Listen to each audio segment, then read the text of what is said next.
Crown Case: The King's Death Investigation. Episode 1. Edward the Confessor. A historical look at disease. So let's talk about death. Cheery way to start, right? But seriously, if you're trying to figure out what someone died from back in the day, you've got to remember, diseases weren't the same then as they are now. Things that could wipe out half a village in the 1300s are now mostly solved with a vaccine or a decent hand sanitizer. And before the invention of the microscope in the 1800s, people had no idea what was going on inside the body. Germs? Never heard of them. Infection? That was just your body doing something. In fact, pus was seen as a good thing. They even called it laudable pus. Imagine cheering for pus. Yay, it's working. Now, pregnancy. That was like playing Russian roulette with your uterus. Childbirth was a major health hazard right up until the mid-20th century. Women were often anemic, because iron-rich diets weren't a thing, especially if you were a menstruating woman or pregnant. And giving birth? Well, if nobody poked or prodded too much, mum and baby had a fighting chance. But too much interference usually meant infection. And back then, nobody washed their hands unless it was to scrub for Sunday dinner. Take Jane Seymour, Henry VIII's third wife. She gave birth to Edward VI and then, bam, dead from infection. Cleanliness wasn't top priority, though some midwives did get the memo about washing their hands. And the babies? They were bundled up like burritos in what was called swaddling clothes, which looked cute but could totally mess with their breathing. Oh, and feeding. Breast was best, even back then, because any other kind of fluid could come with a side of deadly gastroenteritis. Now let's zoom out a bit. Infectious diseases were everywhere. Smallpox was basically the medieval version of a horror movie. It took out Queen Mary I, and only disappeared thanks to vaccines. Measles, scarlet fever, diphtheria, all fatal if they ganged up on you. Poor Edward VI already had tuberculosis, then he caught measles on top. Talk about a combo deal no one asked for. Speaking of TB, it was the disease of the day. It came in two flavors, bovine, yup, from cows and milk, and human, from coughing on each other. The cow version was a bit gentler, hitting your glands and gut. But the human one? That stuff wrecked lungs, kidneys, bones, and even your brain. A Tudor nightmare. Henry VII, Prince Arthur, Edward VI, they all likely died from it. And then, there was enteritis. Basically stomach bugs from medieval fast food. Soldiers seemed to catch it all the time. Probably from whatever mystery meat was in their stew. It's even blamed for some royal deaths, although that might have just been the medieval equivalent of, we don't really know. Then came the big baddie, the plague. Black Death. It hit England in 1347 through the port of Weymouth, thanks rats, and spread like wildfire. Bubonic plague caused fever, swollen glands and blackened skin, and usually death in about a week. The really nasty version attacked your lungs, and had a nearly 100% kill rate. The 1347-49 outbreak killed half the population. Half? No wonder it made a dent in history. Fast forward a bit. Venereal diseases made their entrance. Syphilis was the social disease of the 18th century. Some say Columbus's sailors brought it over, because why just bring back potatoes when you can also bring back lifelong health problems? Syphilis starts with a sore, then moves on to rashes, fevers, and if you're lucky, total nervous system meltdown. It could mess with your heart, your brain, your legs, basically, a full-body betrayal. Treatments back then, arsenic and mercury. Because if the disease didn't kill you, the cure might. There's still debate about whether Henry VIII had it. He did have a nasty leg ulcer, but it was probably from jousting injuries or bad veins, not the pox. William IV, on the other hand? Yep, he got treated for syphilis. Cancer also existed, but unless it popped up on the outside of the body, nobody really noticed. Lung cancer? Rare before everyone started chain-smoking in the 1930s. But breast cancer's been around forever. Livia, wife of Emperor Augustus, died from it. Now when kings died, things got graphic. Embalming meant cracking open the body and scooping out all the organs. The stomach, liver, kidneys, bladder, they all got a once-over. Sometimes the brain was removed, sometimes they just left it to stew. Then everything got spritzed with herbs and spirits and sealed in a lead coffin, which, to be fair, preserved things quite nicely. James I really wanted his mum, Mary Queen of Scots, to have a proper tomb. Bigger than Elizabeth I's actually. So he built her a massive one in Westminster Abbey, which ended up being the royal version of a bunk bed. It now holds multiple royals, plus about 26 tiny coffins of royal babies. Grim. Doctors back then? They weren't exactly Grey's Anatomy. They couldn't even examine the monarch properly unless spoken to first. Imagine trying to diagnose a dying queen, but having to wait for her to say, "Go on then." Poor Queen Caroline had a hernia that the docs didn't even know about, until the kings spilled the beans. And by then, well, it was a bit late. So yeah, when it comes to figuring out what killed kings and queens, we're often guessing. But hey, that's what makes history so interesting. It's part medical mystery, part horror story, and all totally human. So today, we are going to start a series of videos about what kings died of.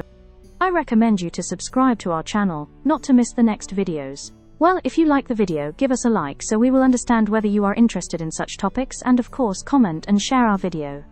And today we're going to start with Edward the Confessor. Born 1019, died London, the 5th of January 1066.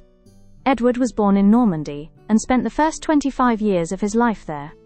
He was the son of Ethelred the Unready, and Emma of Normandy. He became king following the ferocious Harthacnut, who died at the early age of 25. Harthacnut was attending a wedding feast at Lambeth when, while standing with his drink, he suddenly collapsed with violent convulsions. Those near him caught him, but he spoke no word afterwards. In the case of such a fit young man, these symptoms seem to suggest poisoning with a substance such as strychnine. We will never know if he died a natural or unnatural death, but it was greatly to Edward's advantage. Edward's succession was readily accepted. All the people then received Edward as king, as was his natural right. This gives us some indication as to who may have been responsible for Harthacnut's sudden death, and it may bear some relation to the later death of another opponent, Earl Godwin, the father of Harold. We often think of Edward the Confessor as a saintly figure, but at the time of his kingship, many complained about his character. He was said to be very slothful, had an unsteady attention to duty, with bursts of ill-timed energy, and was considered devoid of sound judgment. However, he had a great zeal for collecting relics. He gave generously to churches and monasteries, and founded the great Abbey of St. Peter at Westminster. It was from these acts that he earned his title, the Confessor. Edward was crowned at Winchester in April 1043. He married Editha, the daughter of Earl Godwin, and in the early part of his reign, she was a great support. By 1051, however, Edward and Earl Godwin had quarrelled to such an extent that Godwin and his sons were driven from England after raising an unsuccessful rebellion. Godwin and 3 of his sons fled to Bruges, while 2 other sons, Harold and Leofwine, went to Ireland. Now freed of his domineering father-in-law, Edward apparently began to bring Norman knights and clergy into England in such large numbers that they provoked resentment. There is no doubt that Edward supported the Norman claim to the English throne, and it is possible he sent the new Archbishop of Canterbury, Robert, to inform Count William of Normandy of his support. We do not attach sufficient importance to the part played by Edward the Confessor in ensuring that William should succeed to the crown, for he was certainly biased in favour of the Norman cause. In 1052, Llewellyn of Wales invaded Herefordshire, while Harold Godwin sailed from Ireland to ravage the south coast. He was joined by his father from Bruges, and the 2 fleets united and sailed into the Thames estuary.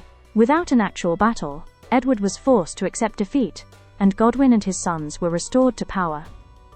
Many of the Frenchmen introduced by Edward were dismissed, ensuring that William would not have a peaceful succession to the crown. However, Earl Godwin did not live long after his triumph over Edward. He died at Winchester in 1053, apparently of a stroke while dining with Edward. Like Harthacnut, he seems to have died suddenly. Since his son Harold now gained power, the elimination of Earl Godwin did not greatly benefit Edward. The king's half-brother, Edmund Ironside, had a son, Edward, who might have been considered the natural heir to the throne after Edward the Confessor. In 1057, this son was brought to England from Hungary, where he had lived for some 40 years. He arrived in good health, but was to perish quickly in England. He never met his uncle the king, and is said to have died a miserable fate, with no official record of how it occurred. Thus, 3 rivals to Edward the Confessor had now died in unusual circumstances. For the last 10 years of his life, Edward the Confessor is hardly mentioned in the chronicles. He may well have spent his time in prayer and meditation, as is suggested. His church-building work continued, and for about 14 years he spent 1/10 of his income on the church dedicated to St. Peter. Thus began the great foundation that was to house the remains of so many later kings. It was consecrated on the 18th of December 1065, and Edward died a few weeks later, on the 5th of January 1066. Edward's funeral was held the following day. This haste was necessary for Harold, who had gone straight from the death chamber to the Witan, to be elected to the crown. He was told, however, that he could not be legally crowned until his predecessor had been buried. By ancient custom, Aldred, primate of Northumbria, asked the consent of the people, and then Harold, the last of the Saxon kings, received the regalia, the crown, the scepter and cross, and the rod with a dove representing the threefold oath. To preserve peace, enforce justice, and maintain mercy. Seen today, Edward's tomb is a very plain affair. It has passed through many significant historical periods, and his burial influenced that of many kings to follow. Edward was buried with the ring of St. John on his finger. The story goes that the saint had given this ring to a beggar for want of alms. 2 pilgrims to the Holy Land later received the ring from a figure of St. John, who appeared and charged them to return the ring to paradise in 6 months' time. This ring remained in Edward's tomb until Henry II removed the body and placed the ring among the abbey's relics. Edward also wore a gold crucifix around his neck. Edward's tomb was to witness an early miracle. Wulstan, Bishop of Worcester, a Saxon, was summoned to give up his staff and ring by Lanfranc the primate, who is described as a very idiot, unacquainted with the French language. Wulstan refused, saying, presumably in Saxon, that he had been appointed by his holy king Edward, and appealed to Edward to take away his staff, or to leave it with him in judgment. Walking to Edward's tomb, he thrust the pastoral staff into the stone, where it remained firmly embedded. Gundulf, the Bishop of Rochester, and others were ordered by Lanfranc to pull out the staff, but they all failed. The new king, William, was summoned, and went with Lanfranc to the tomb, where Wulstan now asked the confessor to return his staff to him if he deemed it right. The staff came away into the hands of Wulstan as if it had been stuck in clay. The king and archbishop knelt and asked his forgiveness, which in the case of William must have been a great effort. Wulstan was to be the only Saxon bishop present at the coronation of William. So began the reverence of the tomb of Edward the Confessor, to which pilgrimages were made in the years that followed. Reverence for the tomb grew year by year, but in 1089, a dispute arose concerning the preservation of the body. Some claimed the body would have decayed, others that it was incorruptible. The abbot decided to open the tomb in the presence of a senior ecclesiastic, Gundulf, Bishop of Rochester. The chronicler Alured of Rievaulx described the events upon opening the sepulchre. There issued out such aromatic odors as filled the church with their fragrance. First, the burial cloths were clean and substantial. Next, unfolding his vestments, they found his underhabit and ornaments in the same state. They stretched out his arms, bent his fingers, and found the whole body sound and flexible. They next examined the flesh, which was firm and pure as crystal, whiter than snow. But when, after a long suspense, none dared venture to touch his face, Bishop Gundulphus laid his hand upon the forehead cloth, and, stroking it over the face, drew it over the beard, which was white as frost. Surprised at this, he attempted to draw a hair from the beard, but it adhered strictly. Being gently reproved by the abbot, he admitted his fault, which excess of love had occasioned. After this they preserved the grave dressings, and reclothed him before reinterring him. The care that was taken of the confessor, and the reverence shown to his tomb, contrast markedly with the treatment of many subsequent monarchs. However, the body of the confessor was not to lie undisturbed for long. The abbey at Westminster fell into an impoverished state under Abbot Gervase, the natural son of King Stephen. Over 14 years, Gervase squandered the wealth and revenues to such an extent that he was finally deprived of his post in 1154. The next abbot, Lawrence, was appointed in 1159. He had to take action to improve the abbey's financial position. What better way than to house the body of a real saint in the abbey, rather than just a saintly king? Even Gervase had realized this, and had petitioned Pope Hadrian IV for Edward's canonization, which was refused. Abbot Lawrence, however, made a much greater effort, supported by Henry II and Archbishop Becket. He was also friendly with the new Pope Alexander III. A bull of canonization followed. and Henry decided to build a new shrine for the confessor in front of the high altar of the abbey. This shrine was enriched with statues of St. John and St. Edward in ivory and gold. At midnight on the 13th of October 1163, Edward's body was transferred to the new tomb. It is said that this was done by the king, Becket, and the abbot. The body was once again found in the same miraculous condition as previously described. Abbot Lawrence removed the ring of St. John from the finger and placed it with the abbey's treasures. He also removed the vestments and made 3 copes from the burial clothes. In the new shrine, pilgrims could now come into direct contact with the saint's coffin and be healed from their diseases. Later, Henry III greatly admired the new style. How did Edward the Confessor die? Date of death: the 5th of January 1066, aged about 62. Most historical sources say he died of natural causes, likely from illness related to old age or a stroke. The Anglo-Saxon Chronicle mentions he became ill in late 1065 and never recovered. During this period he was largely bedridden. Some historians believe he may have suffered a series of strokes, as he was said to have had limited speech and movement in his final days. Any suspicious circumstances, not outright murder or conspiracy, but there's a political undertone. During his final illness, Harold Godwinson was practically running the country. Edward didn't leave a clear heir, setting the stage for the 1066 succession crisis and eventual Norman conquest. Fun fact: Edward was deeply religious and is one of the few English kings canonized as a saint. That saintly image sometimes overshadows the murkier political context of his reign and death. Thank you to everyone who watched all the way to this point. I hope you subscribed and gave us your royal like. That's all for today. See you in the next video, where we'll talk about Harold II. See you then.